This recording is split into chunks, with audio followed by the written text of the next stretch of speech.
मेरे बेटे को क्यों मारा? क्यों गलती की उसकी? क्या किया तो उसने? बोल मेरे को, उस मासूम ने क्या किया था? ये बूढ़ी माँ का बेटा छीन लिया तूने। क्यों मारा तुम मेरे बेटे को? क्यों मारा? बोल क्यों मारा? बोल, मैं तेरी जान ले लूंगी। बोल क्यों मारा मेरे बेटे को? क्या गलती? माँ दीदी, मैं अपनी माँ की तरफ से माफी मांगता हूँ। दीदी देखिए भैया, मुझे समझ नहीं आ रहा कि इन्होंने मुझे इतना क्यों मारा और इतना बड़ा इल्जाम क्यों लगा रही है मेरे ऊपर। दीदी मैं सब कुछ समझाता हूँ आपको। दरअसल मेरा नाम जय है और ये मेरी माँ है। माँ प्लीज, मैं बात कर रहा हूँ ना। इनकी मानसिक हालत बिल्कुल ठीक नहीं है। किसी को भी देखकर मारने लगती है और बोलती है कि तुमने मेरे बेटे को क्यों मारा। और माँ आप शांत हो जाओ, बिल्कुल चुप। गुस्सा करूंगा फिर मैं। आपको बोला था ना माँ खड़ा रहने को। यहाँ क्या कर रही हैं आप? चुप रहिए एकदम चुप। लेकिन भैया कुछ तो हुआ होगा ना, जो इनकी मानसिक हालत खराब हो गई है, जो किसी को पकड़ के मारे जा रही हैं। ये क्या हुआ था बताइए। वो दरअसल दीदी, मेरा एक छोटा भाई था विजय, मुझसे 1 साल छोटा था। आज से 2 साल पहले तीज के दिन किसी ने उसे बहुत बेरहमी से मार दिया। इतनी बेरहमी से मारा कि उसकी पसलियां तक तोड़ दी। पुलिस पिछले 2 साल से ढूंढ रही मेरे भाई के कातिल को, लेकिन कुछ पता नहीं चला है। और जब मेरी माँ ने उसकी लाश देखी ना, तब से अपना मानसिक संतुलन माँ तब से अपना मानसिक संतुलन खो चुकी है। किसी को भी देखकर मारने लगती है और बोलती है कि तुमने मेरे बेटे को मारा है। क्या कहा भैया? कौन सा दिन था वो? तीज के त्योहार की रात थी दीदी। मेरी माँ मेरे छोटे भाई का इंतजार कर रही थी ताकि दोनों बच्चों को बिठा के अपना व्रत खोल सके, लेकिन मेरा छोटा भाई उस दिन वापस ही नहीं आया दीदी। भैया ये वारदात किस जगह की है? राजनगर के पीछे जो जंगल है ना, बस वहीं मिली थी मेरे छोटे भाई की लाश।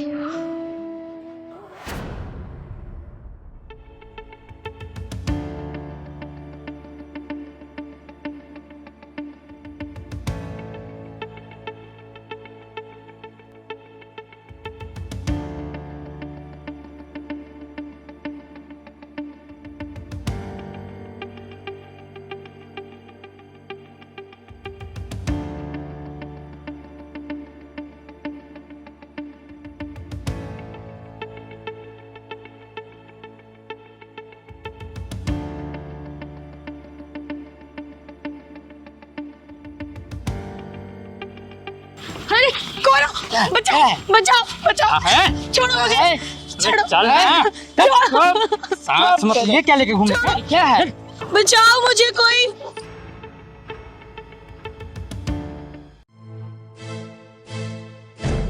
पहलवान, लगता है कुछ गड़बड़ है। मुझे छोड़ दो। यार तू बचेगी ना, मेरी नजर ना बहुत दिन से तेरे ही ऊपर थी यार, तू बचने वाली में से ना। जो पर छोड़ेंगे नहीं तुम्हें हम। बिल्कुल नहीं छोड़ेंगे आप।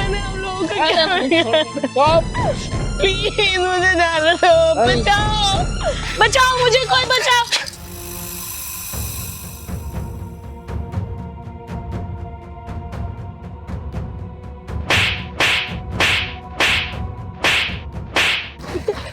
साले कमीने कुत्ते, आज उस माँ की कोख चूरी हो जाएगी।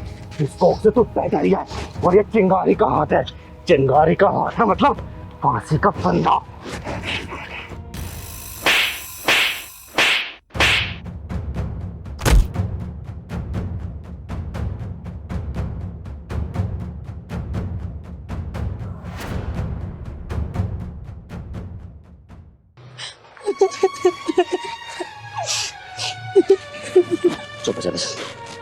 चुप हो जा, मर गया साला। माँ जी, मेरा नाम चिंगारी है, चिंगारी किन्नर, और आपके बेटे को मैंने ही मारा। माँ जी, आपका बेटा ना एक बेचारी लड़की के साथ दुष्कर्म करते हुए पकड़ा गया था। अगर मैं सही समय पे नहीं पहुंचती ना, तो वो उसके साथ दुष्कर्म कर चुका होता। 2 लड़के थे वो, एक लड़का तो भाग गया साला, लेकिन आपका बेटा मेरे हत्थे चढ़ गया, इसलिए मैंने उसे मार मार के जान से मार दिया। और माँ जी, अगर आपकी नज़र में अपराधी हूँ ना, तो आप मुझे जो भी सजा देना चाहे आप दे सकती हैं, मैं उस तरफ नहीं करूंगी। लेकिन माँ जी एक बात सोचिएगा जरूर, अगर उस लड़की की जगह आपकी बेटी होती और मेरी जगह आप होती तो आप क्या करती? अगर वो मंजर आप देख रही होती आप क्या करती बताइए? आप क्या करती माँ जी? चिंगारी, बिल्कुल सही किया तूने, एकदम सही किया। अगर मैं तेरी जगह होती ना तो मैं उस सुअर का गला घोट देती। तूने बहुत सही किया, तूने एक मासूम लड़की की इज्जत बचा ली। बहुत सही किया तूने, बहुत सही किया।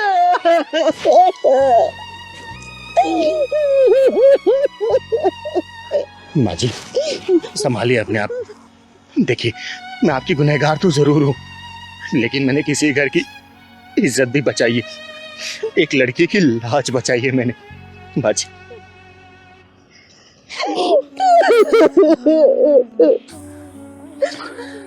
चिंगारी दीदी, आपने जो किया ना बहुत अच्छा किया। आप चिंता मत कीजिए, हम दोनों किसी को कुछ नहीं बताएंगे।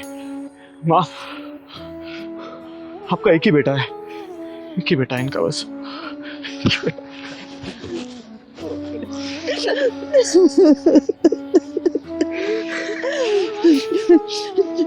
चिंगारी, आज तक मैं उस कुत्ते के लिए रोती रही, लेकिन आज के बाद नहीं रोऊंगी मैं।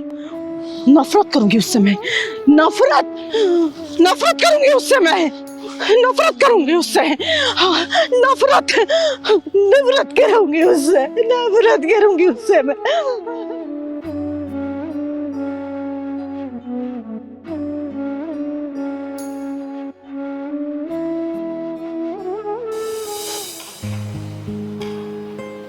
ज्योति बेटा, मजा आ गया, खाना बहुत बढ़िया बनाया तुमने। थैंक यू दीदी। Thank you. ये खाना बनाया है, दाल में कितना नमक है, और ये चावल देख कैसे बनाए तूने। तुझे खाना बनाने नहीं आता? अरे मायके वालों ने कुछ सिखाया है या नहीं? अरे कम से कम तुझे खाना बनाना तो सिखा देते। अरे सुनीता जी, खाना तो अच्छा बनाया है इसने। अरे चिंगारी जी, आप एक मिनट रुकिए। हैं? तुझे मेहमान की इज्जत करनी नहीं आती है? ऐसा खाना खिलाते हैं मेहमान को? अरे माँ, चिंगारी दीदी सामने बैठी, क्या कर रही हो आप? रहने दो ना, क्यों सुना रही हो बेचारी को? बुरा लग रहा है उसे। तू चुप कर, जोरू का गुलाम कहीं का। मैं आप लोगों के लिए पानी लेकर आती हूँ।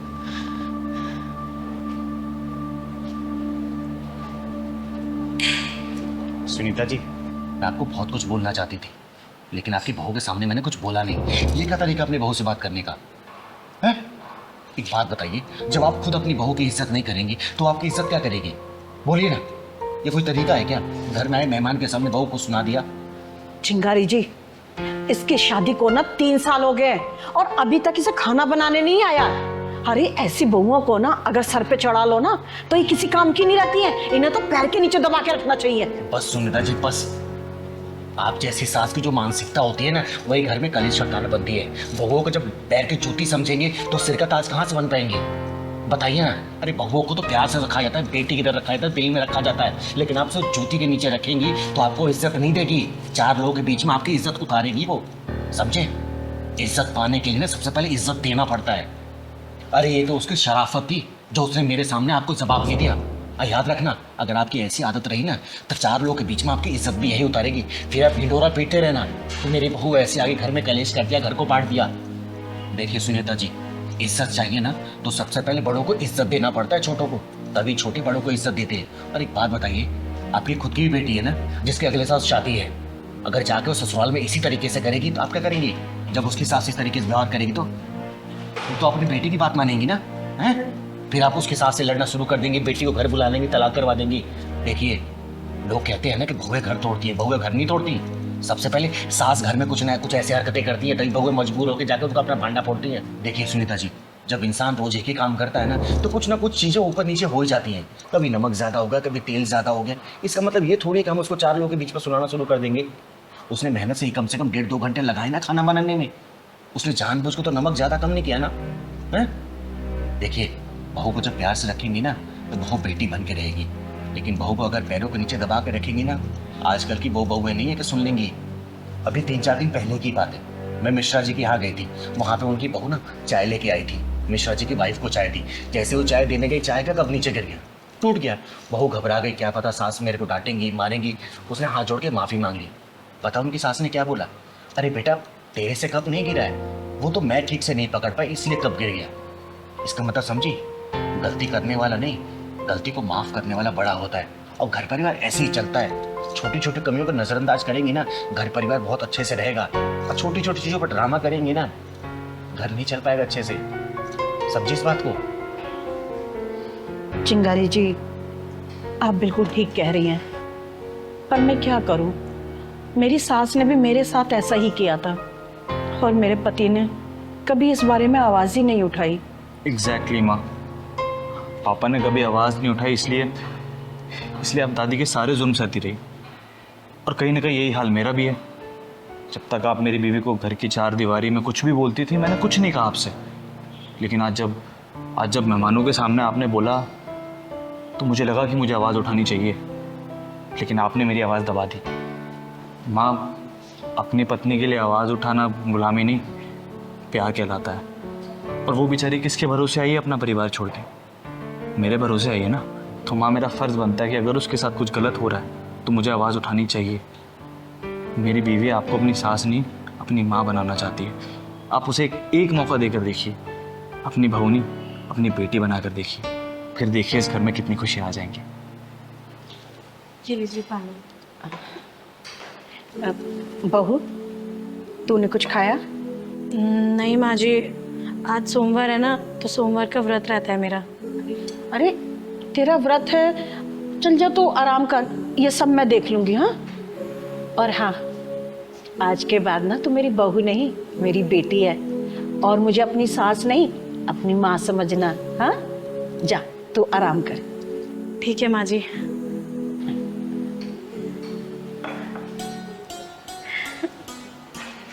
हाँ सुनीता जी, जब सास अपनी बहू को बेटी मानने लग जाएगी ना, तो देखिएगा हर बहुएं अपनी सास को मां मानना शुरू कर देंगी। ठीक है, चलिए अब खाना खाइए। और बेटा सत्यम, अच्छा हुआ जो तूने अपनी आवाज़ उठाई। अगर आवाज़ नहीं उठाता ना, तो ज़िंदगी भर इस तरीके से घुट घुट के रहता। और तेरी माँ बदलती नहीं खुद को। दीदी कहाँ चल रहे हैं? और उस बच्ची को हॉस्पिटल देखने जा रहे हैं ना। अच्छा ठीक है। सारा सामान रख दिया ना? हाँ, सारा सामान रख दिया, और गाड़ी में अब कुछ रखने की जगह भी नहीं है। और दवाइयाँ रख ली हैं? हाँ। दीदी स्कूटी को रोक दिया। पहलवान, वो देख, लगता है ये दोनों अपने माँ बाप को वृद्धाश्रम छोड़ने जा रहे हैं। अरे दीदी कहीं घूमने जा रहे होंगे, कहीं दर्शन करने जा रहे होंगे। बेटा, घूमने जाने वाले ना ऐसे रोते नहीं है। वो देख, उसकी माँ कैसे रो रही है। अरे राधिका, अब रोना धोना छोड़ो, जो भी हमारे साथ होगा देखा जाएगा। मेरा मन नहीं कह रहा है जी, ये जो कुछ भी हो रहा है ये ठीक हो रहा है क्या? अरे सब ठीक हो रहा है, मैं हूं ना, चिंता काहे को करती हो? आज इन दोनों को सबक सिखा के दम दूंगा। जिस पेड़ की छाव में रहकर तुम लोग बड़े हुए हो, उसी पेड़ को काट के सूखने के लिए डालने जा रहे हो तुम लोग। आप गलत समझ रही हैं।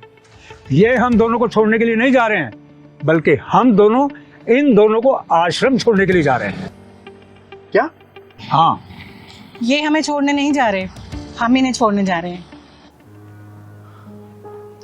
माफ करना मुझे, गलतफहमी में आके मैंने आपके साथ बदतमीजी की। माफ करना मुझे।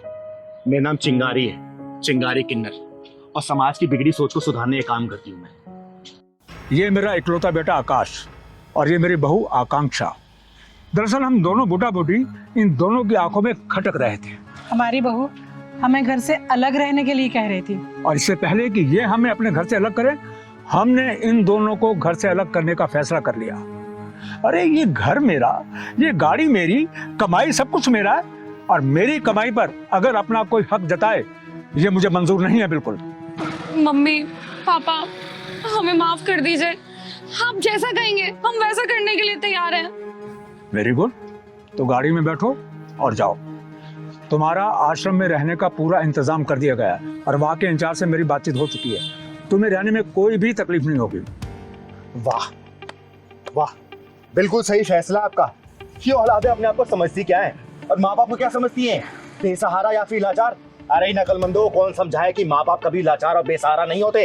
अरे इन औलादों को माँ बाप के सहारे की जरूरत पड़ती है, लेकिन माँ बाप अपने दम पे खड़े होते हैं। ये औलादे जो होती है ना, माँ बाप के बिना एकदम चल भी नहीं सकती और अपने पैरों पे खड़ी भी नहीं हो सकती। चिंगारी जी, हमारी हिम्मत की दीवारें अभी इतनी जर्जर नहीं हुई कि कोई हमारे जज्बातों की छतों को रौंद कर चला जाए। जिनके चलने के लिए हमने रास्तों से कांटे हटाए, वही हमारी राहों में गड्ढा खोदने चले थे। माँ जी, बिल्कुल सही डिसीजन आपका। इससे बहुतों को सीख मिलेगी कि आजकल बच्चे माँ बाप को आश्रम नहीं भेज रहे, बल्कि माँ बाप अपने बच्चों को आश्रम भेज रहे हैं। दीदी, इन्होंने तो उल्टी गंगा बहा के दिखा दिया। सही कह रहा है पहलवान। आज तक तो सबने सीधी गंगा बहती हुई देखी होगी और इन दोनों ने तो उल्टी गंगा ही बहा दी। मजा आ गया भाई। पापा हमें माफ कर दो, हम वहाँ पर नहीं रह सकते हैं। वहाँ का एटमॉस्फेयर हमें सूट नहीं करेगा। अच्छा, तो जो बेटे अपने माँ बाप को आश्रम में भेज देते हैं, उन बेटे को ये समझ नहीं आता क्या कि वहाँ का एटमॉस्फेयर भी उनके माँ बाप को सूट नहीं करेगा? है बेटा, जो डिसीजन मैंने ले लिया है ना, अब मैं उससे पीछे हटने वाला नहीं हूँ। गाड़ी में सामान पैक रखा है तुम्हारा, बैठो और फुर हो जाओ। जाओ। और राधिका, आज हम एक बहुत सुंदर सी मूवी देखने के लिए चलेंगे और उसके बाद साथ में बैठकर किसी रेस्टोरेंट में अच्छा खाना भी खाएंगे। अभी तक हम अपने बच्चों के लिए जीते रहे हैं और अब हम अपने लिए जिएंगे। पैसा अपने ऊपर खर्च करेंगे राधिका। हाँ चिंगारी जी, आपका बहुत बहुत शुक्रिया कि आप हमारी तरफ से बोली। बहुत बहुत शुक्रिया चिंगारी जी। इसमें धन्यवाद की कोई बात नहीं है। आप लोगों ने जो पहल की है ना, देखना समाज बहुत हद तक सुधरेगा। और हाँ, आज तक तो माँ बाप को वृद्धाश्रम जाते हुए देखा होगा ना, इस बार जरा तुम लोग एक्सपीरियंस करके आओ, समझे? चल पहलवान।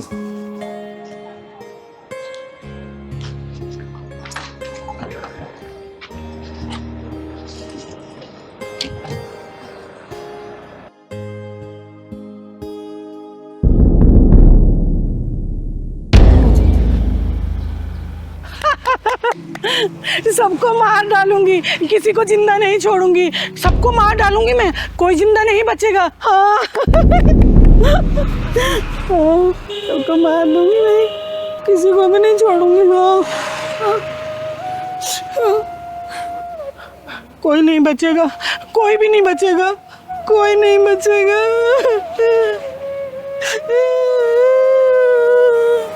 दीदी, आप चलो यहाँ से। ये औरत मुझे पागल लग रही है, कहीं हमारे पत्थर न मार दे। नहीं साक्षी बेटा, ये औरत पागल कम घायल ज्यादा लग रही है। इसके गम के समंदर की गहराई में उतर के देखने की कोशिश करते हैं कि कितना गम भरा है इसके अंदर। चल तो। दीदी, आप ना हर किसी की गहराई नापने लग जाती हो। अभी तो हमें डंडा पड़ा है, अब लग रहा है पत्थर खाने का भी इरादा है। हाँ ना बेटा, देख कितनी दुखी लग रही है। हाँ, आपको ना राह चलते बसोड़ी में टांग अड़ाने की आदत सी पड़ गई है। खैर, आप किसी की बात मानती कहाँ हो जो मेरी मानोगी। अब चलो। मेरे पास मत आना, मैं कह रही हूँ, मेरे पास मत आना। मैं तुम्हारा मैं सर फोड़ दूंगी, मार डालूंगी। जाओ जाओ। अम्मा, मैं आपके बच्चे जैसी हूँ ना। खबरदार, मुझे अगर दोबारा माँ बोला तो आंखें नोच लूंगी मैं तेरी। बड़ा है माँ बोलने वाला। दीदी, ये तो बड़ी खूंखार लग रही है। आप चलो यहाँ से, चलो। नहीं साक्षी बेटा, इनको मैं ऐसी हालत में छोड़कर कहीं भी नहीं जा सकती। अम्मा, आपको भूख या फिर प्यास लगी है क्या? दूर हट, मुझे कुछ नहीं खाना, कुछ नहीं पीना मुझे। तू है कौन? क्या नाम है तेरा? अम्मा, मेरा नाम चिंगारी है, चिंगारी किन्नर। और आपका नाम क्या है? मेरा नाम हाँ, याद आ गया। मेरा नाम राधा था और मेरे दो बेटे थे, दो बहुएं भी थी और छोटे पोता पोती भी थे और एक मेरी जवान बेटी भी थी। मार डाला मेरे सारे परिवार को, मेरी आंखों के सामने मार डाला। कोई नहीं बचा, मार डाला सबको। अम्मा, आप कहाँ से आई हैं? रहती कहाँ हैं आप? मैं कौन हूँ, मैं कहाँ से आई हूँ? हाँ, याद आ गया। वो पड़ोसी देश है ना, मैं वहाँ की रहने वाली थी। घर के आगे मंदिर बनवाना भारी पड़ गया। मेरे बच्चों को मेरे सामने मार डाला, काट डाला मेरे बच्चों को। मेरी जवान बेटी की इज्जत मेरी आंखों के सामने लूट ली। मैं चीखती रही, चिल्लाती रही, उनको बिल्कुल भी तरस नहीं आया। सब खत्म हो गया, सब बर्बाद हो गया, मेरा कुछ नहीं बचा।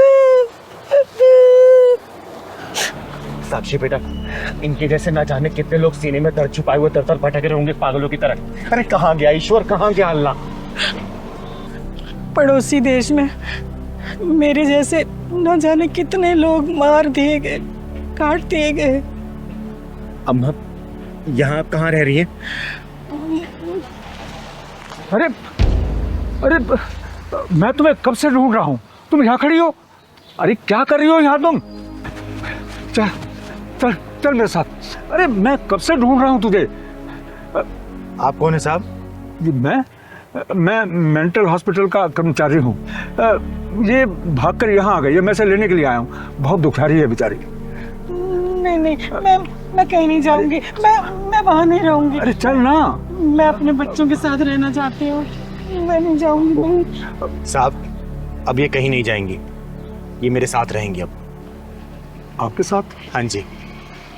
लेकिन आप इन्हें ऐसे साथ नहीं ले जा सकते। इनका नाम हमारे मेंटल हॉस्पिटल में रजिस्टर्ड है। अगर आप इन्हें ले जाना चाहते हैं तो हॉस्पिटल चल के आपको कुछ पेपर्स कार्रवाई पूरी करनी पड़ेगी, तब आप ले जा सकते हैं। ठीक है, मैं हॉस्पिटल चल के कागजी कार्रवाई पूरी कर देती हूँ। और अम्मा, आज से आप मेरे साथ रहेंगी। हाँ, मैं पागल खाने में नहीं रहूंगी, मैं अपने बच्चों के साथ रहूंगी। आइए चलिए, मैं कागजी कार्रवाई पूरी कर देती हूँ। आप बेटा। सुनो जी, इसे कहते हैं तकदीर का पलटी मारना। ठीक कहते हो भगवान। आज से 2 साल पहले हम तुम्हारे भाई के फेंके हुए टुकड़ों पे पला करते थे, और आज देखो हम कितने ऐशो आराम से रह रहे हैं। बिल्कुल ठीक है। हाँ जी, ये कलयुग चल रहा है। इस काल में जो मेहनत करेंगे ना, वो भूखे मरेंगे, और जो छल कपट करेंगे ना, हमारी तरह ऐशो आराम से जिएंगे दूसरे की प्रॉपर्टी पर। सही कह रहे हो भगवान। बिल्कुल सही कह रही हो। ये कौन है? भाभी, मैं आपका देवर शैलेंद्र। भाभी, आपने पहचाने नहीं मुझे। मैं आना नहीं चाहता था भाभी, लेकिन क्या करूं, इस भूखे के लिए आज किसी ने दरवाजा नहीं खोला, इसीलिए आपकी चौखट पर आ गया हूं। भाभी, आप ना खाना बहुत अच्छा बनाती हो। मैं यहीं बैठ जाऊंगा। घर में जो भी बना ले आओ भाभी, मैं यहीं खा लूंगा भाभी, यहीं बैठ के खा लूंगा मैं। सुनो जी, अब बैठे बैठे क्या देख रहे हो? धक्के मार के बाहर निकालो ना इसे। जिस घर में बैठ के शैलेंद्र जी को खाना खाना चाहिए, वहां पे तेरे जैसा नीच और लालची भाई बैठ के खाना खा रहा है, और जिसे दूसरों को टुकड़ों पलना चाहिए, यहाँ पे शहंशाहों की तरह जिंदगी जी रहा है। ये बंदा गली गली भीख मांग के खाना खाता है, इसने अपनी आप बीती बताई तभी चिंगारी आई है, समझा? अबे तो है कौन और मेरे घर में घुसे कैसे आई? चिंगारे कन्नर, 2 मुँहे सांपों के लिए तलवार 2 धारी हूं मैं। गौर से मेरी आंखों में देख, चिंगारी हूं मैं, चिंगारी। काट के लाश कर दूंगी, जला कर राख कर दूंगी, समझा? और उस राख को ना हवा में उड़ा दूंगी, समझा? मेरी बदनसीबी देखो चिंगारी जी, अपने ही घर में भीख मांगकर खाना पड़ रहा है मुझे। अबे तू कैसा कलयुगी भाई और तू कैसी कलयुगी भाभी है, जो अपने भाई और अपने देवर को दर दर ठोकर खाने के लिए मजबूर कर दिया। इसी के पैसों पे तुम दोनों ऐश कर रहे हो, और ये बंदा दर दर भीख मांगने के लिए मजबूर हो चुका है। तूने अपनी मर्जी से अपनी सारी प्रॉपर्टी मेरे नाम कर दी थी, कोई जोड़ो से नहीं की थी। हाँ, हमने कोई जोर जबरदस्ती नहीं की थी कि हमारे मत्थे मार दे तू अपनी प्रॉपर्टी। क्या इन्होंने अपनी सारी प्रॉपर्टी तुम दोनों का नाम इसलिए किया था कि तुम दोनों मिलके इन्हें दर दर भटकने में मजबूर कर दो, खाने के लिए तरसा दो? चिंगारी जी, मैंने आपको अपनी 2 साल पुरानी मेडिकल रिपोर्ट दिखाई थी ना, उन दिनों मेरी मानसिक हालत बिल्कुल भी ठीक नहीं थी। जिसका फायदा उठा के इन दोनों ने सब कुछ अपने नाम करवा लिया था, है ना? हाँ चिंगारी जी, इन्होंने धोखा दिया है, विश्वासघात किया है। ये लोग मेरे ही घर में मालिक बनकर बैठे हैं और मैं अपने ही घर में 2 रोटी की भीख मांग रहा हूँ, 2 रोटी की भीख मांग रहा हूँ। फ्रॉड और 420 का ऐसा केस लगवाऊंगी ना कि दोनों के दोनों बाहर की दुनिया देखने के लिए तरस जाओगे, याद रखना। चिंगारी जी, जब कोर्ट में मैं जायदाद के पेपरों पर साइन कर रहा था तो मेरा हाथ कांप रहा था मेरा हाथ। बस इतना सबूत काफी इन दोनों को सजा दिलवाने के लिए। तुम्हारी मानसिक स्थिति ठीक नहीं थी और इन दोनों ने तुम्हें डरा के धमका के तुम्हारा सब कुछ अपने नाम करवा लिया और तुम्हें दूध में पड़ी मक्खी की तरह निकाल के फेंक दिया। ऐसा कुछ भी नहीं था। हाँ, इन्होंने अपनी मर्जी से सब कुछ हमारे नाम किया था। जानती हूं मैं, लेकिन कानून सबूत मांगता है, सबूत, समझे? चिंगारी जी, आपसे हाथ जोड़ के विनती है, इस उम्र में हमारी इज्जत से खिलवाड़ मत कीजिए। तो ठीक है, कल सुबह ही ये घर खाली करके निकल जाओ तुम लोग। हाँ, हम लोग चले जाएंगे, बस आप ना हमारी इज्जत को मत उछालना। चिंगारी जी, हमें माफ कर दीजिए। हाँ चिंगारी जी, हमें माफ कर दीजिए। भैया आप हमें माफ कर दीजिए। Out out.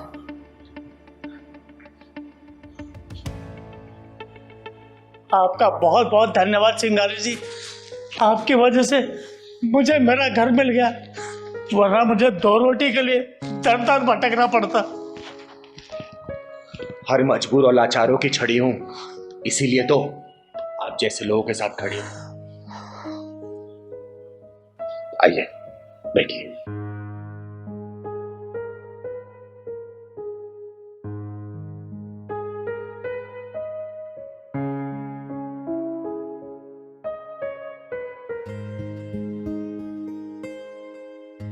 अरे पुष्पेंद्र जी, कहाँ जा रहे भाई बहन दोनों? अरे राम राम चिंगारी जी। अरे राम राम राम राम। कहाँ जा रहे हैं आप लोग?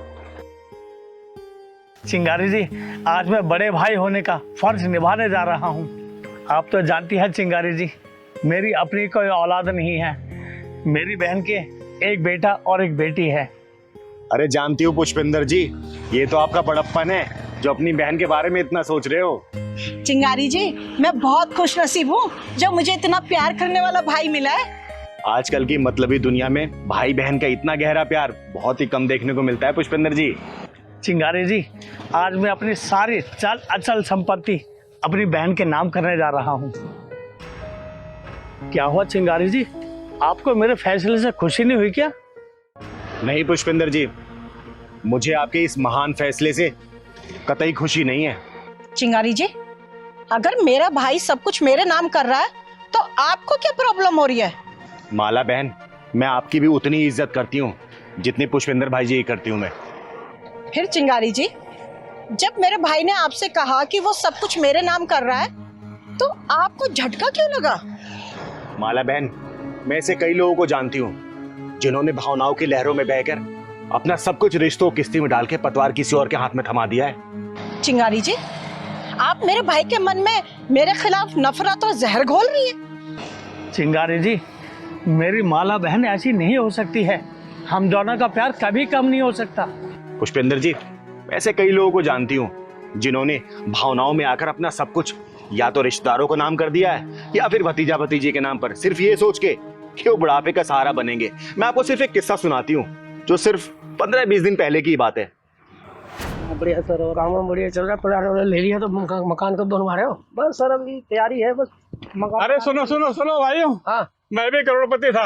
अच्छा। मेरे भी बहुत बड़े कारोबार थे। हाँ। मेरे भी घर में नौकर चाकरों की लाइन लगी रहती थी। अच्छा, तो हम क्या करें सर? भाइयों, मुझे मेरी दरिया दिली न मारा है। भाइयों, कभी भी भावनाओं में बह करके अपना सब कुछ किसी को मत दे देना, किसी का नाम मत कर देना, बर्बाद हो जाओगे, मेरी तरफ बर्बाद हो जाओगे। अबे तो किसने कहा था देने को?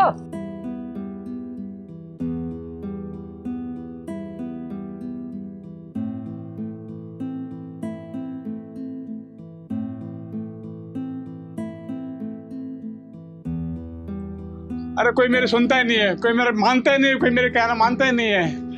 अरे अरे चिंगारी जी, मेरे खाना लाई है क्या? हाँ शैलेंद्र जी, लेके आई हूँ मैं।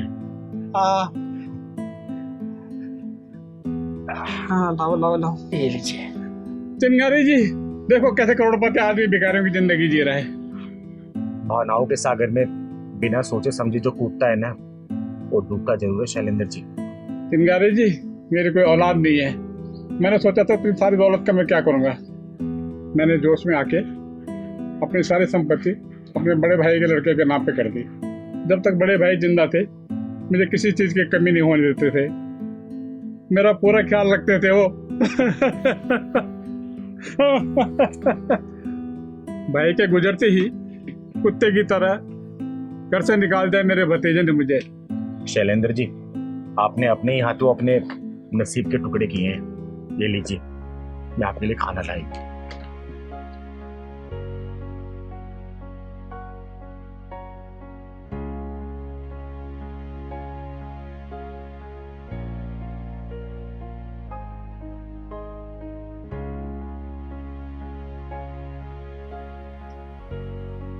और शैलेंद्र जी, अब जो हुआ सो हुआ, इसमें अब आपका कोई वश नहीं चल सकता।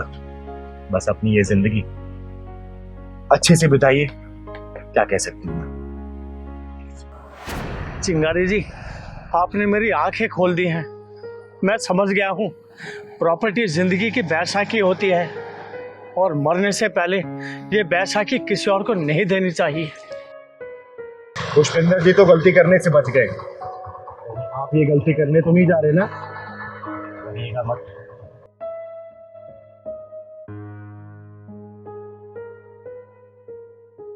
आज बहुत ही खुशी का दिन है कि बरसों से बिछड़े दो भाई फिर से एक हो गए हैं। हाँ चिंगारी जी, आपका एहसानमंद हूँ। अगर आप नहीं होते तो हम दोनों भाई कभी नहीं मिल पाते। पता नहीं मैं कैसे लोगों के बहकाव में आ गया था और अपने भाई से दूर हो गया था, लेकिन मैंने ये दिन कैसे काटे हैं बस मैं ही जानता हूँ। भाई से बिछड़ करके मुझे ऐसा लगा जैसे मेरा एक बाजू कट गया हो, लेकिन आज भाई के रूप में मुझे वापस ऐसा लगता है कि मेरा बाजू वापस आ गया है। आज सचमुच खुशी का दिन है। देखिए संजीव जी, मैंने तो सिर्फ दोनों भाइयों के बीच में जो गलतफहमियां थी ना, वो दूर की है। लेकिन दोनों भाई तो एक माँ के कोख से जन्मे थे ना, कब तक दूर रह सकते थे? दोनों ने एक दूसरे की कमी महसूस की और आज देखिए दोनों भाई एक साथ हैं। हाँ चिंगारी जी, एक कलंक था मेरे माथे पे कि मैंने दोनों भाइयों को अलग कर दिया। अरे मैं थक गई थी लोगों की बातें सुन सुन के, लेकिन सच्चाई क्या थी ये मैं जानती थी। लेकिन आज ये कलंक मेरे माथे से धुल गया चिंगारी जी। आज ये दोनों भाई एक हो गए, इससे बढ़ के खुशी और कुछ नहीं है। अरे आज तो हमारे घर में दिवाली होनी चाहिए। देखिए सुनीता जी, मैंने भी आपके बारे में लोगों से बहुत सुना है, और जिन लोगों से सुना ना वो सब आपके चाहने वाले थे। उन्होंने ये बताया कि सुनीता जी की कोई गलती नहीं है। देखिए बाहरी लोगों ने तो दो भाइयों के बीच में फूट डाल दिया, लेकिन कलंक आपके माथे पा दिया। और एक बात हमेशा याद रखिएगा, किसी भी घर में, दुनिया के किसी भी घर में कोई भी फूट डलता है ना, हमेशा इल्जाम एक औरत के ऊपर ही आता है कि औरत घर में आई और दो भाइयों को अलग कर दिया, औरत घर में आई माँ बाप को घर से बाहर निकाल दिया, औरत घर में आई सारी प्रॉपर्टी अपनी हथिया ली। तो देखिए ये कलंक तो आपको जिंदगी भर झेलना ही पड़ेगा, है ना? देखिए सुनीता जी, सीता माता का जब हरण हुआ था ना, रावण ने किया था, सीता माता को अग्नि परीक्षा देनी पड़ी थी, लेकिन फिर भी वो अपने आप को निष्कलंक साबित नहीं कर पाई। ये तो जन्मों जन्मांतर तक चलेगा। बस ये औरतों का बस यही धर्म होना चाहिए कि कैसे भी करके अपने परिवार को जोड़ के रखें। और हाँ, मैं आप लोगों से भी बोलना चाहती हूँ, घर के बाहर लोग क्या बोल रहे हैं ना, वो आपके घर में सिर्फ फूट डालना चाहते हैं। कोई भी किसी की खुशियां देख के खुश नहीं होता है, लेकिन हाँ अगर आप परेशान होंगे ना, नमक और मिर्ची जरूर डालने आएगा। इस बात को आप दोनों भाई भी याद रखिएगा, ठीक है? हाँ चिंगारी जी, आपकी वजह से मुझे मेरा भाई वापस मिल गया है, मुझे सारी दुनिया की खुशी मिल गई है। हाँ चिंगारी जी, आपने लाखों घरों को उजड़ने से बचाया। भगवान आपकी ना लंबी उम्र करे। समाज की बेटी हूँ, समाज के लिए जीऊंगी, और जब तक मेरी सांसें चल रही है ना, समाज का भला ही करती रहूंगी, समझी? किशोरी कुछ ऐसा इंतजाम हो जाए, जुबां पे राधा राधा राधा नाम हो जाए। कितना प्यारा गाना गा रहे हैं दोनों बच्चे। हाँ दीदी बहुत अच्छा है। आप तो जरा। किशोरी कुछ ऐसा इंतजाम हो जाए, किशोरी कुछ ऐसा इंतजाम हो जाए, जुबां पे राधा राधा राधा नाम हो जाए, जुबां पे राधा राधा राधा नाम हो जाए, किशोरी कुछ ऐसा इंतजाम हो जाए। कितना प्यारा गाना गा रहे हो तुम लोग, इतना प्यारा भजन। इतने अच्छे सिंगर हो के भी ये भीख मांग रहे हो। दीदी हम भीख ना मांगेंगे ना तो हमें भूखा रहना पड़ेगा। बेटा तुम्हारे घर में और कौन कौन है? हमारी मम्मी है, उनका एक पैर खराब है, वो चल नहीं पाती है। बच्चों ये गाना कहाँ से सीखा, किसने सिखाया? हमको हमारी मम्मी गाना सिखाती है। अच्छा बच्चों तुम दोनों का घर कहाँ है? स्कूल के पीछे हमारा घर है। बच्चों क्या हम तुम्हारी मम्मी से मिल सकते हैं? हाँ दीदी मिल सकती हो, चलो हमारे साथ। हरे कृष्णा हरे कृष्णा। आपका नाम क्या है बेटा? और आपका? रुद्र। मम्मी देखो आपसे कोई मिलने आया है। अरे बैठिए, आप बैठिए। नमस्ते, मेरा नाम चिंगारी है, चिंगारी किन्नर। नमस्ते दीदी। माँ ये दीदी आपसे मिलना चाहती थी। आइए दीदी बैठिए। बहन शायद आपको पता नहीं होगा कि आपके घर में दो अनमोल रत्न ने जन्म लिया है, जिनके गले में साक्षात सरस्वती जी का वास है। कितना सुरीला गाते हैं ये दोनों। बहन आपका नाम क्या है? दीदी हमारा नाम रागिनी सरगम है। अरे वाह क्या नाम है, रागनी। तभी तो आपके बच्चे इतने सुरीले हैं। दीदी गरीब इंसान कितना भी गुणी क्यों ना हो, उसकी गरीबी सारे गुणों पर भारी पड़ती है। पर मैं जानती हूँ कि मेरे बच्चे फुटपाथ पर गाते गाते ही बड़े होंगे और एक दिन गुमनाम मौत की गोद में सो जाएंगे। नहीं रागिनी बहन, ऐसा नहीं होगा। ये दोनों बच्चे आपकी जिंदगी से अंधेरा दूर करने के लिए पैदा हुए हैं। ये दोनों अपने सुरों की रोशनी से आपकी गरीबी के अंधेरे को दूर करेंगे, और देखना आपकी ये जिल्लत भरी जिंदगी ना यही बच्चे दूर करेंगे। यही। दीदी ऐसी बातें सुन के दिल को तसल्ली तो मिल जाती है, लेकिन सच्चाई क्या है इससे मैं अच्छी तरह वाकिफ हूँ।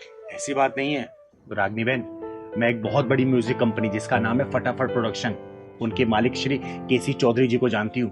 बहुत ही नेक दिल इंसान है, और मुझे पूरा विश्वास है इन दोनों बच्चों की गायकी सुन के इन्हें वो गाने का मौका जरूर देंगे, और ये दोनों बच्चे गायकी में अपना परचम लहराएंगे। याद रखना इस बात को। सच दीदी, क्या हमारे गाने की रिकॉर्डिंग होगी? क्या दीदी हमारे गाने को सब लोग देखेंगे? हाँ मेरे बच्चों, आपके गाने को लोग सुनेंगे भी और सारी दुनिया देखेगी भी। दीदी हमें अपनी किस्मत पे भरोसा नहीं होता कि हमें भी अच्छे दिन दिखाएगी। बहन किस्मत भी साथ देगी और इन बच्चों का भविष्य भी।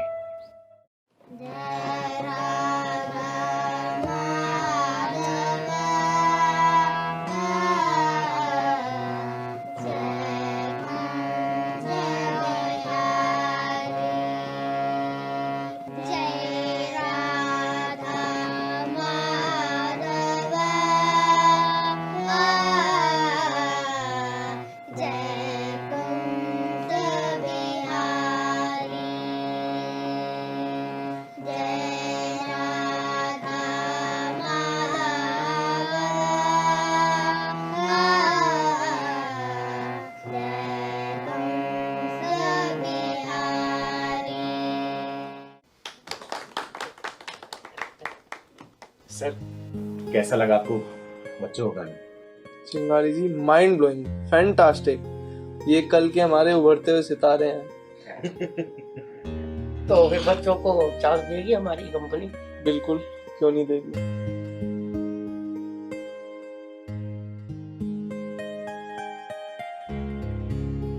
हेलो, हाँ राज जी, मैं आपके पास 2 बच्चों को भेज रहा हूँ। इनकी रिकॉर्डिंग कराइए।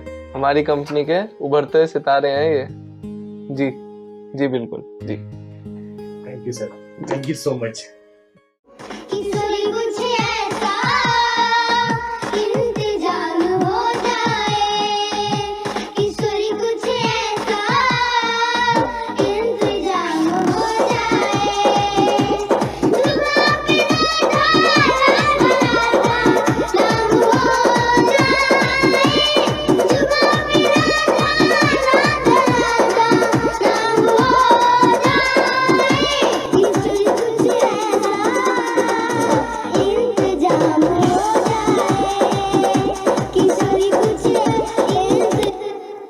तपस्या और रुद्र दोनों बेटा मिलकर गाओ और एक साथ गाओ, रिदम से चिपक कर, ठीक है? और सुर प्रॉपर लगाओ बेटा, जैसे यहाँ पे गाए थे।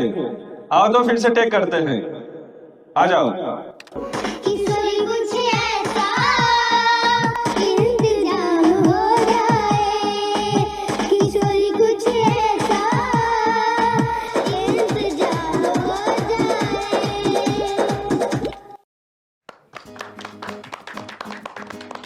आज ये हमारी कंपनी के लिए बड़ा प्राउड मोमेंट है कि ये दोनों लिटिल स्टार जिस मुकाम पे पहुंचे हैं और पब्लिक के दिलों में राज किया इन्होंने। बहुत ही कम समय में बहुत अच्छे इन्होंने गाने प्रस्तुत किए हैं और आप सब लोगों का बहुत प्यार मिला इनको, और इसका टोटल श्रेय चिंगारी जी को जाता है। चिंगारी जी ने इनकी कला को पहचाना और वो कंपनी में इन बच्चों को लेके आए, और देखो आज बच्चों की इस कला की वजह से किस मुकाम पे ये बच्चे पहुंचे हैं। आप सबने जो प्यार दिया है, मैं चाहूंगा कि चिंगारी जी इनके बारे में 2 शब्द कहें। चौधरी साहब, ये तो आपका बड़प्पन है जो आप पूरा श्रेय मुझे दे रहे हैं। हालांकि मैंने कुछ भी नहीं किया है, मैंने तो सिर्फ इन दोनों बच्चों को सिर्फ रास्ता दिखाया है। मैंने बहुत नाम सुना था कि फटाफट प्रोडक्शन कंपनी हर उस अच्छे सिंगर को मौका देती है जिनके अंदर वो काबिलियत होती है। मैंने इन बच्चों को सिर्फ एक जगह दिखाया और चौधरी साहब ने भरोसा करके इन बच्चों को गाने का मौका दिया, और आज देखिए ये बच्चे कामयाबी की ऊंचाई को छू रहे हैं। इन बच्चों ने ये जरूर साबित कर दिया कि मेहनत और लगन से कामयाबी की ऊंचाई को छुआ जा सकता है। इनकी माँ जो कि पैरों से अपंग है, इन्होंने अपने बच्चों को सुरों के वो पंख लगा दिए जिन पंखों के सहारे ये बच्चे आसमान में उड़ के कामयाबी को चूम रहे हैं। धन्यवाद। चिंगारी दीदी, आपने मेरे बच्चों को फुटपाथ से उठाकर आकाश की ऊंचाइयों तक पहुंचा दिया। आपका बहुत बहुत धन्यवाद। मैं आपका एहसान कभी नहीं भूलूंगी दीदी। अरे नहीं बहन, इसमें एहसान वाली क्या बात है? मैंने क्या किया? मैंने तो सिर्फ रास्ता दिखाया, बाकी तो आपकी लगन और आपके बच्चों की मेहनत है। हमेशा खुश रहिए आप लोग।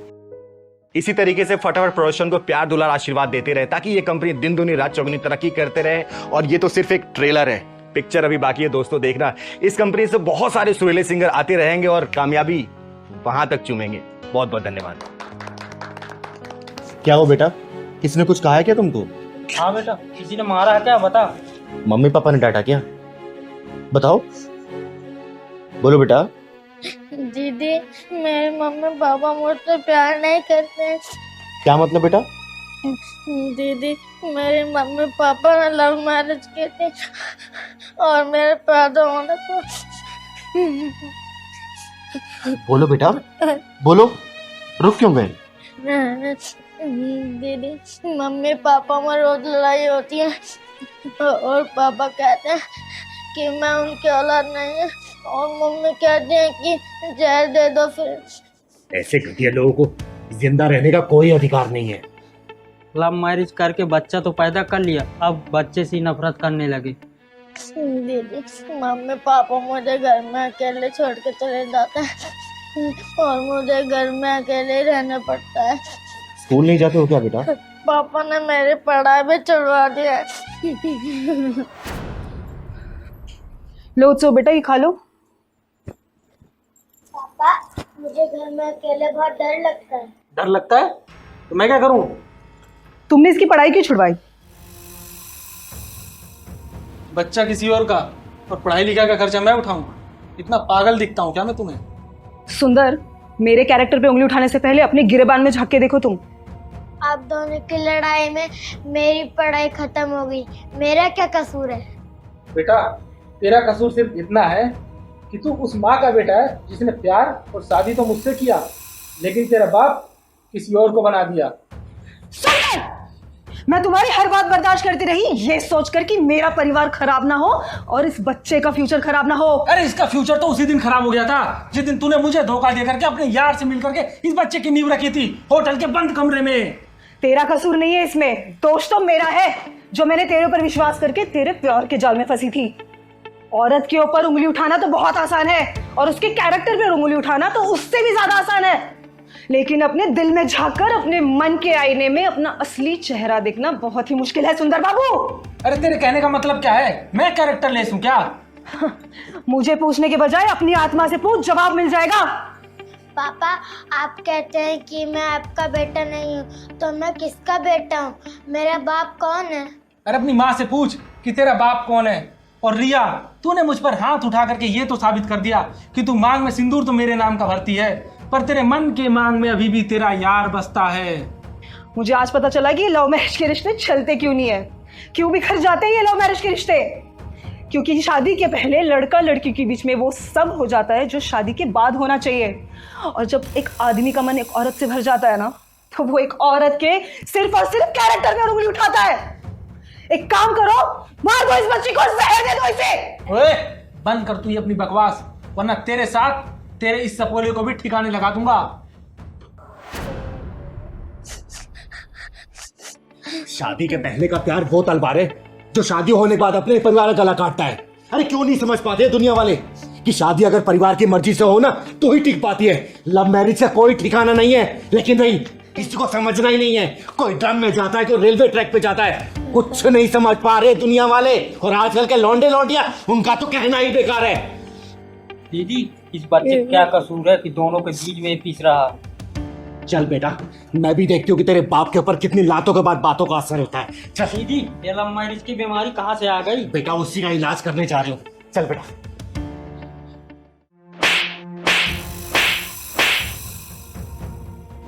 ओए भिखमंगी किन्नर, तेरी हिम्मत कैसे हुई मुझे थप्पड़ मारने की? ओए, उसी तरीके से जिस तरीके से तूने इस बच्चे की माँ को बोला कि ये बच्चा तेरा नहीं है।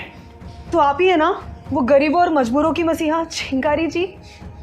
मैं आप दोनों की लड़ाई से परेशान होकर चिंगारी दीदी के पास चला गया था। मैं क्या हूँ ये मैं खुद नहीं जानती, लेकिन हाँ ये जरूर जानती हूँ कि मुझे अन्याय और जुर्म बिल्कुल पसंद नहीं है। सच सच बताना, ये बच्चा। दीदी, ये धोखेबाज इंसान मुझ पे कोई ना कोई लालचन लगा के मुझसे दूर होना चाहता है। मेरी जिंदगी में ना इसके अलावा कोई था ना कोई है, और ये बच्चा भी इसी का है। दीदी सुनो है मोहब्बती मेढक, तेरे जैसे आशिकों को चिंगारी बहुत अच्छी तरीके से जानती है। लड़कियों की जवानी की तराजू देख के जो फुदकने लगते हो ना, याद रखना चिंगारी कहते हैं मुझको। दोनों टांगे काट के रख दूंगी। अरे मैंने किया क्या है? अरे तेरे जैसे घटिया किस्म के जो लड़के होते हैं ना, वो लड़कियों को आसमानी सपने दिखा के यूज करने के बाद जब मन की शांति मिल जाती है ना, तो उसके कैरेक्टर पे उंगली उठा के उससे पीछा छुड़ाना चाहते हो ताकि दूसरी जगह मुंह मार सको, समझे? दीदी इसकी शकल ही चोरों जैसी लग रही है।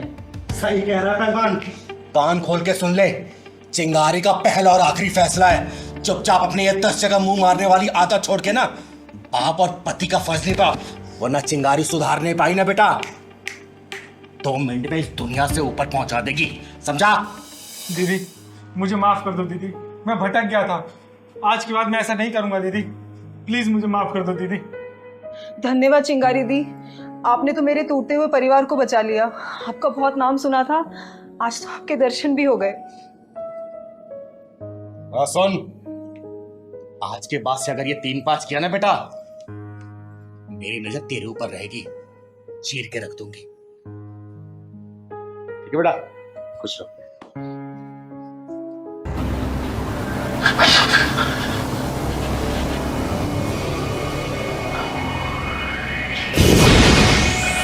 हे भगवान, क्या हो रहा है मेरे घर में?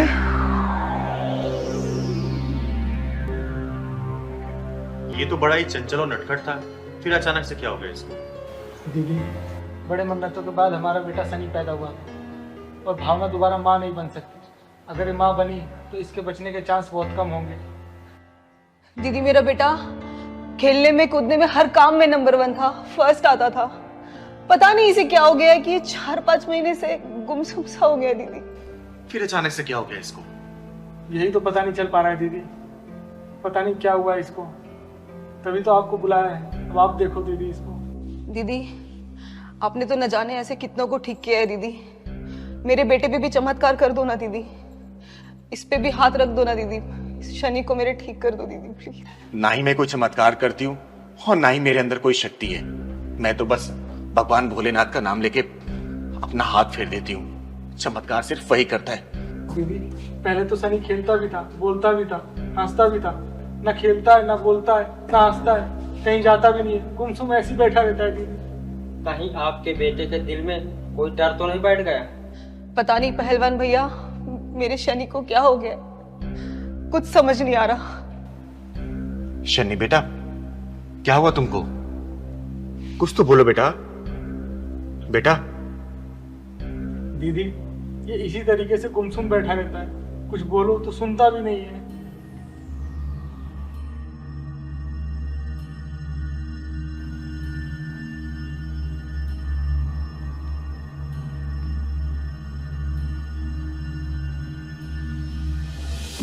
भावना बेटा, यहाँ कोई आसपास बांझन औरत रहती है क्या?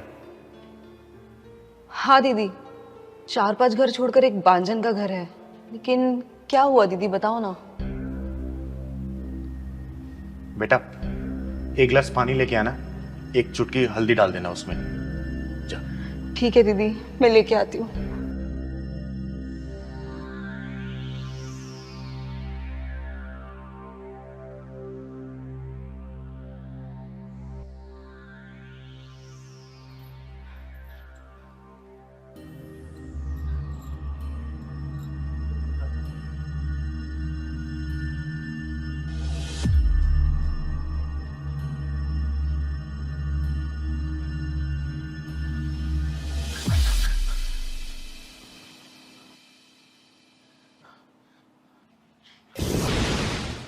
हे भगवान, क्या हो रहा है मेरे घर में? हे भगवान, मेरे बच्चे की रक्षा करना।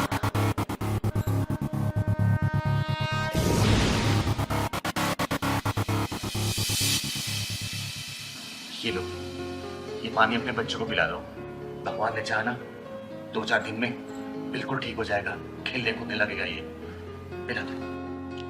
दीदी, बता दो मेरे बच्चे को क्या हुआ है दीदी, प्लीज बता दो। किसी औरत ने अपनी बंदी को खुलवाने के चक्कर में तुम्हारी गोद सूनी करने के लिए तुम्हारे बेटे के ऊपर मारण विद्या का प्रयोग किया था, लेकिन अब वो तंत्र कट चुका है। तुम्हारे बेटे का बाल भी बाका नहीं हो सकता। बेटे, क्या हो गया बेटे? चिंगारी दीदी, मेरे बच्चे ने किसी का क्या बिगाड़ा दीदी, जो वो पापी औरत मेरे बच्चे के पीछे पड़ गई। चिंगारी दीदी, बस एक बार मुझे उस औरत का नाम बता दो प्लीज, प्लीज एक बार मुझे उस औरत का नाम बता दो दीदी, प्लीज। बेटा, किसी को कुछ कहने की जरूरत नहीं है। हो सके तो अपने बेटे को शिव मंदिर में रोज सुबह शाम आरती करवाना इसी के हाथों से, और देखना भगवान भोलेनाथ की कृपा से ये पहले जैसा हो जाएगा। हंसने लगेगा, बोलने लगेगा, खेलने लगेगा, कूदने लगेगा, सब कुछ करने लगेगा ये। दीदी, मेरे शनि पे अपना आशीर्वाद बनाए रखना प्लीज। दीदी, आप हमारे घर में भगवान का रूप बन के आई हो दीदी। अरे नहीं बेटा, मेरा आशीर्वाद इसके ऊपर हमेशा है, लेकिन तुम दोनों एक बात का ध्यान रखना। कोशिश करना इस बच्चे को किसी एक घर का कुछ भी खाने मत देना, ठीक है? मैं कभी नहीं खाने दूंगी, कुछ भी नहीं खाने दूंगी, बाजार से भी कुछ नहीं खाने दूंगी। बस मेरा शनि एक बार ठीक हो जाए दीदी। दीदी, आपके कितने रूप हैं? ये वाला रूप तो पहली बार देखा हूँ। पहलवान बेटा, कभी कभी ऊपर वाला किसी की भलाई के लिए हमसे वो काम भी करवा देता है जो हमारे बस का नहीं होता। अरे मैं तो सिर्फ एक जरिया हूं बेटा, करने वाला सिर्फ वो ऊपर वाला है, ऊपर वाला।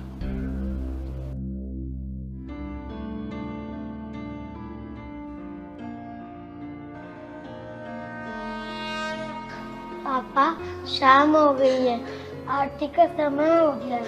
शनि, शनि मेरे लाल, मेरे बच्चे तो बोलने लगा शनि। चिंगारी दीदी देखो ना, मेरा शनि बोलने लगा। चिंगारी दीदी देखो ना, देखो ना, मेरा शनि बोलने लगा। चिंगारी दीदी पापा मंदिर में चलोगे क्या? हाँ बेटे। चलो हम सब मिलके मंदिर चलते हैं, चलो। तू बचाएगी इसे? ओ, ये बचाएगी तुझे? अरे मैंने सोचा कोई मर्द आएगा, ये तो किन्नर है बे। सुन, यह नामर्दों की बस्ती है, यहाँ कोई मर्द और नामर्द नहीं आएगा। और तेरे लिए तो चिंगारी अकेले काफी है। तेरे में पिछवाड़े में दम हो ना, दोबारा इसको हाथ लगा के दिखा दे, मैं भी देखती हूँ कितना बुता तेरे पिछवाड़े में। लगाना। और सुन, किन्नर है ना, किन्नर का काम कर, मर्द मत बना। साली बे, जिस दिन किन्नर का काम देख लेगा ना, अपनी जिंदगी से नफरत करने लग जाएगा, समझा? चल निकल यहाँ से। बताओ। बस भैया यही साइड में रोक दो, यही मेरा ऑफिस है। अच्छा इधर ही? हाँ जी भैया। ठीक। अरे कितने पैसे हुए भैया? एक सेकंड मैं बताता हूँ जरा। अरे आप शीशा देख रहे हो भैया, मैंने आपसे पैसा पूछा है। अच्छा पैसे, एक मैम 350। लेकिन फेयर तो 150 रुपए का दिखा रहा था। मैम मेरे पास तो 350 है, तो 350 ही मांगूंगा ना। देखो भैया, मैंने 150 रुपए का बुक किया था, मैं 150 ही दे सकती हूँ, इससे ज्यादा एक भी नहीं दूंगी। मैडम एक बात बताओ, ट्रैफिक कितना था, आपने वहाँ पे मुझे रुकवाया, ठीक है, अब फिर बढ़ गया तो इसमें मैं क्या करूँ? तो 350 है तो वो पूरे लेने पड़ेंगे ना। मेरी गलती से फेयर नहीं बढ़ा है, ट्रैफिक था तो इसमें मेरी गलती नहीं है। मैं 150 रुपए फेयर दिखा रहा था, मैं 150 आपको दे रही हूँ। मैडम पैसे तो आपको देने पड़ेंगे 350 रुपए, चाहे हंस के दो चाहे रोके दो। भैया मैं 150 रुपए से एक भी रुपए फालतू नहीं देने वाली हूँ। वहाँ पे 150 रुपए फाइनल हुआ था और 150 ही दूंगी, ठीक है? लूटी मचा रखी है आप लोगों ने तो। मैडम जो गूगल ने रास्ता बताया मैं उसी रास्ते से आया हूँ ना, तो 350 रुपए बन गए ना, मैं क्या करूँ इसमें? गूगल के रास्ते से नहीं आया, आप घुमा फिरा के लेके आए और मैं ना अपने ऑफिस के लिए लेट हो रही हूँ। पकड़ो ये पैसे। हेलो, क्या बदतमीजी है, बगैर पैसे देके भाग रहे हो? सुनो मैडम, मुझे उंगली टेढ़ी करने का मौका मत दो, उसे सीधी रहने दो, समझ गई ना? क्या बात है मैडम, वैसे हाथ बहुत मुलायम है तुम्हारे, कौन सी क्रीम लगाती हो? तुम्हारी हिम्मत कैसे हुई मेरा हाथ छूने की? तुम्हारी इतनी बदतमीजी कि तुमने मुझे थप्पड़ मारा। अब देख, पैसे तो अब मैं लूंगा तुमसे। चल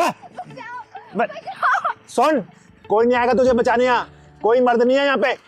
ओए, तूने क्या सोचा इसको कोई बचा नहीं आएगा? अरे नामर्द भले ना आए, लेकिन ये चिंगारी जरूर आएगी, समझा? तो चिंगारी हुई तो मैं क्या करूं? तू कौन सा पहाड़ उठा लेगी? चुप बेटा, क्यों परेशान कर रहा तुम्हें ये? दीदी पास में ही मेरा ऑफिस है, ऑफिस आने के लिए मैंने राइड बुक की थी, तब तो फेयर 150 रुपए का दिखा रहा था, लेकिन ना जाने ये कहाँ से घुमा के लेके आया और 350 रुपए मांग रहा है। मैंने 150 रुपए दिए तो ये मेरा हाथ पकड़ के बदतमीजी करने लग गया।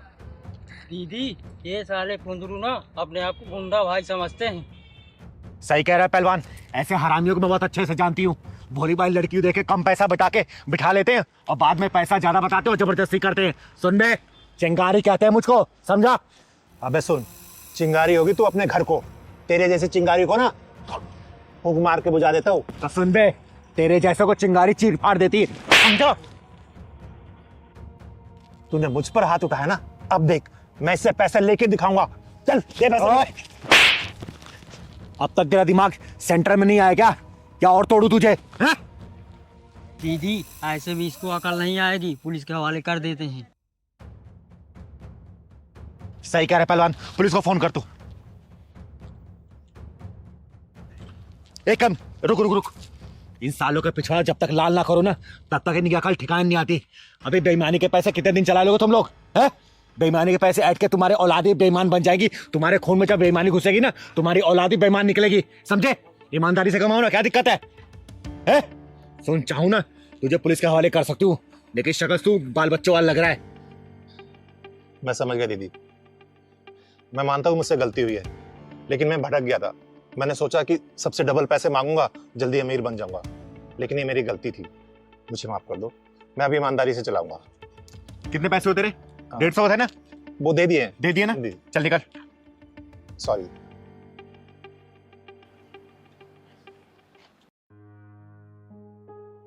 थैंक यू दीदी। कोई बात नहीं बेटा, अच्छा किया तूने स्टैंड लिया इसके लिए।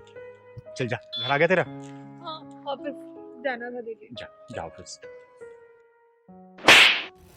तिलकधारी वसंत बाबू, जिस स्थान पे बैठकर तुम ये काम कर रहे हो ना, ये सरस्वती माता का पवित्र स्थान है।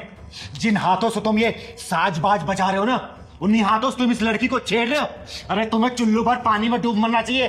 तुमने संगीत और संगीत की शिक्षा का नाम मिट्टी मिला दिया है।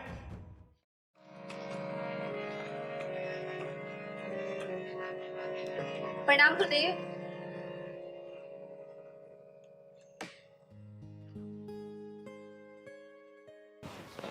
अरे प्रणाम दीपा, कैसी हो तुम? मैं अच्छी हूँ गुरुदेव। आप बस मुझे ये बताइए कि मेरी रिकॉर्डिंग कब होगी? मैं तो आपको अगले 6 महीने तक की फीस भी जमा कर चुकी हूँ। अरे हाँ तो दीपा, पहले ये बताओ कि तुम्हारा रियाज कैसे चल रहा है, और तुम्हारी ये उंगलियां ठीक से रियाज कर रही है ना? हाँ गुरुदेव, रियाज तो सब बहुत अच्छा चल रहा है और सारी प्रैक्टिसेस मैं कर रही हूँ जो आपने मुझे बताई हैं। अच्छा एक सेकंड, ये गले में कोई दिक्कत तो नहीं है ना? नहीं नहीं गुरुदेव, गले में कैसी दिक्कत? मतलब कोई खिंच खिंच आवाज, मतलब रियाज ठीक से है ना? अरे नहीं नहीं गुरुदेव, आपने सारी प्रैक्टिसेस जो मुझे बताई है ना, वो बहुत ही स्मूथ है।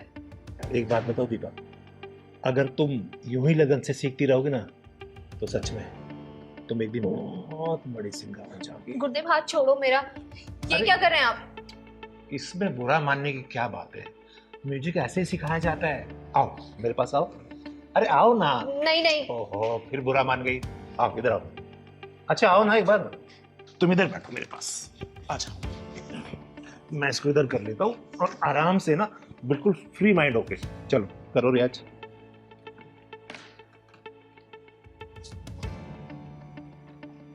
अरे बेटा, इसको सुनो, इधर दिखाओ, हाथ दिखाओ। ऐसे उंगली पकड़ो और ऐसे। हाँ गुरुदेव, वही तो कर रही हूँ, आप मुझे लेकिन बजाने कहाँ दे रहे हैं? आप बार बार मेरा हाथ ही पकड़ ले रहे हैं। अच्छा ठीक है, इस वाले हाथ से बजाओ। गुरुदेव मैं लेफ्टी नहीं हूँ, मैं राइट हैंडेड ही हूँ। अच्छा ठीक है, बजाओ।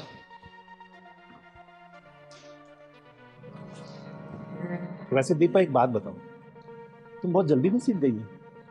हाँ गुरुदेव, इतने अच्छा गुरु मिला हो तो कौन नहीं सीखेगा जल्दी। वो तो मैं हूँ गुरु, ये तो तुम्हारा बड़प्पन है कि तुम मुझे अच्छा गुरु मानती हो। अरे बजाओ ना, रुक क्यों गई? बजाओ।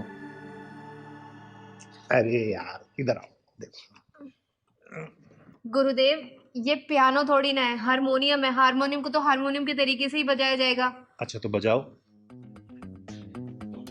ये जो आपने मुझे प्रैक्टिस कराई थी, ये प्रैक्टिस हुआ है। गुरुदेव मुझे लगता है आपको मुझे सिखाने से ज्यादा मेरे ऊपर ध्यान है। सही तो पकड़ा, तुम्हारे ऊपर ही तो ध्यान है। देखो, अगर मैं तुम्हारे ऊपर ध्यान नहीं दूंगा तो तुम सीखोगी कैसे? फिर कैसे सीखोगी बताओ जरा। इसलिए मेरा ध्यान इधर नहीं, तुम्हारे ऊपर है, ताकि तुम जल्दी सीख जाओ। चलो बजाओ बजाओ। और एक बात बताओ, जब तक हम थोड़ा रोमांस नहीं करेंगे ना, तुम्हें फील ही नहीं आ रहा। और ये क्या, एक काम करो, तुम इसे उतार दो। अरे आराम से बिंदास होके बैठो। क्या हुआ? अरे ये शर्म उरम सब छोड़ दो, एकदम बिंदास हो जाओ। रोमांटिक म्यूजिक बन रहा है ना, जल्दी शूट होगा। और मैं तो ये चाहता हूँ कि हीरोइन भी तुम ही हो। और समझ गई ना, तुम्हें हीरोइन बनाऊंगा मैं। वैसे तुम खूबसूरत बहुत हो बेबी, सच बता।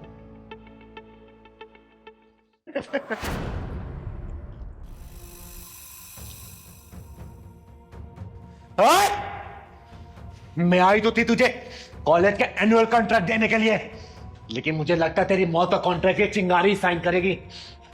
दीदी अच्छा आप टाइम से आ गई, वरना न जाने ये मेरे साथ क्या करता।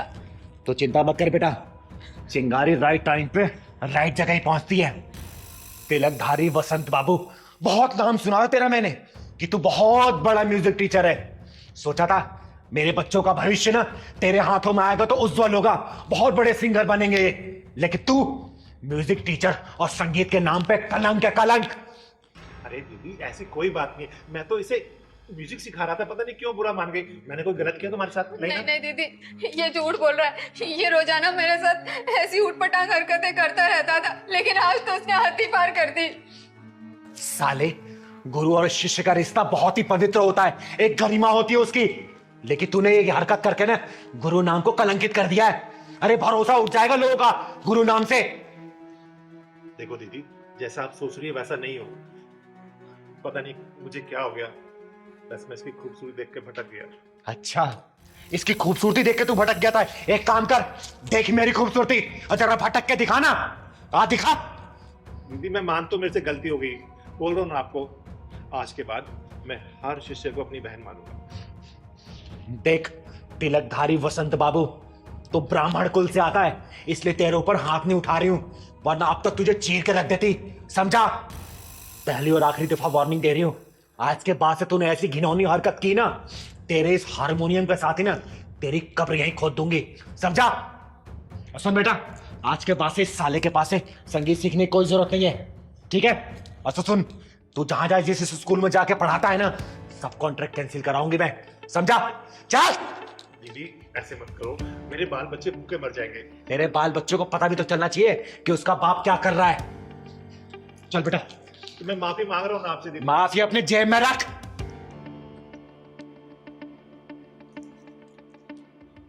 अबे तिलकधारी बसंत, साला जब देखो लड़की देख के पिघल जाता है। अबे कभी म्यूजिक भी सिखा दिया कर। लड़की लड़की लड़की। आज के बाद में मैं लड़की नहीं छोड़ूंगा, ये तो पक्का है। नहीं तो किन्नर आके मुझे फिर मारेगी। वैसे बहुत तेज मारती है, शुक्र ढक्कन नहीं लगाया उसने। हे सरस्वती माता, मुझे माफ कर।